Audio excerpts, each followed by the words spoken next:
speak to Dr. Sarah Jarvis now, who joins us this morning. Good morning to you, because, you know, what a weekend it's been. We've had the announcement of the new restrictions. Christmas isn't going to look the same as we thought it would do. I mean, one thing that that struck me, when you look at the scenes in St Pancras, for example, there were those people, obviously, who thought, do you know what, I'm just going to go now. And this is the one thing the government was obviously trying to avoid, isn't it? They are seriously concerned about the spread of this new variant of coronavirus, and this is going to do just that, isn't it?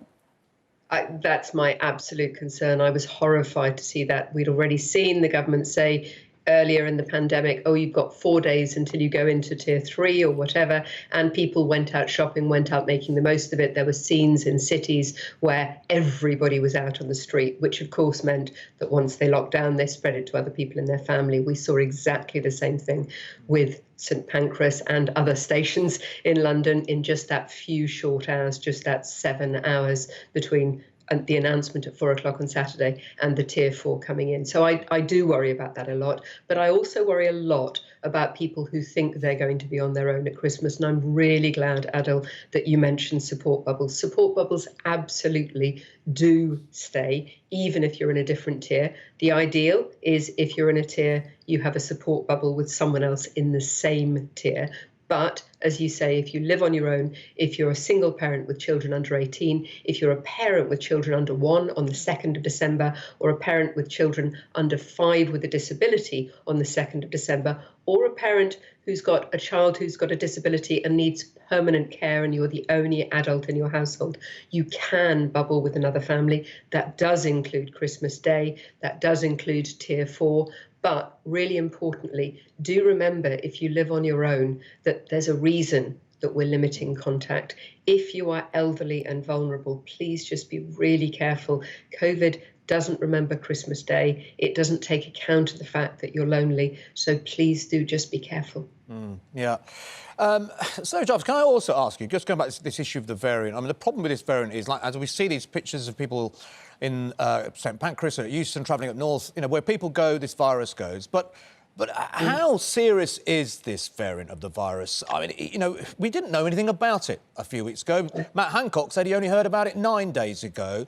Yesterday, you sort of read reports saying, have the government overplayed this in order to sell this idea, at least from Boris Johnson's point of view, that he has to change his decision and change his decision quickly.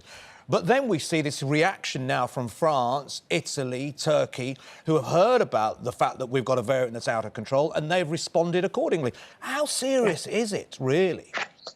I think potentially it's extremely serious, and the most important thing about it is that it appears to spread much more quickly. And really importantly, it also appears to spread particularly among teenagers. That's one of the reasons we're hearing now that the government is looking at plans to vaccinate teenagers, which really hadn't been thought of before, because teenagers tend to get the illness if they get it very, very mildly. Younger children, we've always said, don't appear to spread it in the same way, but this is a new variant of the virus.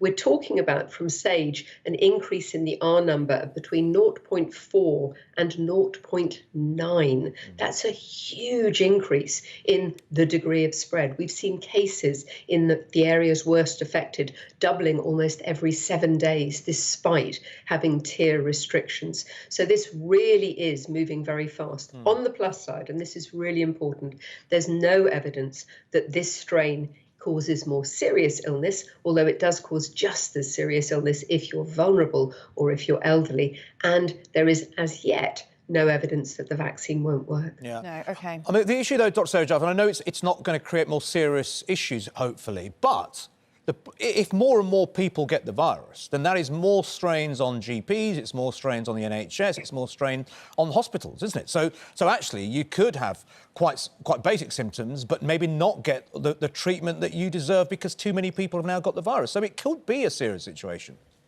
Oh, you're absolutely right, Adil. And it's not just people, of course, who've got COVID. What we see is that hospitals in Kent, University College London, Whipps Cross, Leicester, hospitals across the southeast of England and spreading out from that very small patch where it started are declaring critical incidents. They are banning non-urgent services. In Wales, they've also banned non-urgent operations. And I really fear that we'll see what we saw in the first lockdown, which was all those people on waiting lists for non-COVID conditions ending up waiting for longer and longer. 123 times more people now waiting more than a year, for a non-COVID related condition than they did this time last year. And unfortunately, 2.3 million people waiting over 18 months. That's before this starts. It's such a worrying situation, isn't it? Dr. Sarah Jarvis, thanks very much for now. I know you're going to be on hand. You'll be joining us throughout the programme. If people have got specific questions that they want to ask about, how the new restrictions work, what it means for them, any kind of worries, then do let us know, because we'll be putting those questions to you and our panel. And look, it is bleak. You wake up this morning and think, it's bleak, we're heading to Christmas, but I've said on social media, we are all in this together, and there is light at the end of the tunnel. There is a vaccine. It's coming. We know what we've got to do. We're in it together, and I think that's what we've got to think about as we go into this Christmas period. Which this next item, the people we're speaking to, tells that story complete, doesn't it? About sticking together. Really. There are real worries about people's mental health and the effect that this will have on them. The Duchess of Cornwall is one of those who's urging people to pick up the phone, to check in on lowly relatives over the Christmas period. It's really important to do, actually. This wave of loneliness could sweep the country as a consequence. Yeah. Camilla's call comes as millions are plunged into Tier 4, the strictest set of coronavirus restrictions, forcing people to stay at home and not meet up with loved ones from other households throughout the festive season. Joining us now is Zoe Mumba, a cancer patient who says she can't see her family this Christmas because of Tier 4 restrictions in London, and psychotherapist and author Anna Mathur. Anna, I'll come to you first. I mean, this is really a sort of a difficult situation for so many people. I mean, what's your general advice to people who have looked at the rules, whether it's support bubbles, and they've realised, well, actually, I don't meet the criteria. I am going to be on my own without my family. I think, firstly, just to recognise that it is hard because it is hard.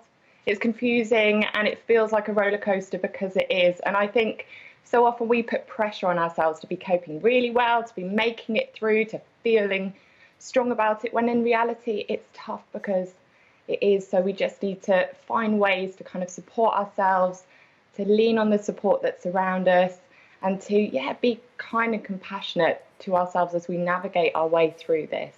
It is going to be a difficult time for everybody. I mean, Zoe, coming to you, my heart goes out to you for what you've been through, and I know that you were looking forward to Christmas as a time that you were going to be able to get together with your parents. Just tell us what's happened to you and why it has meant that you haven't been able to see your parents.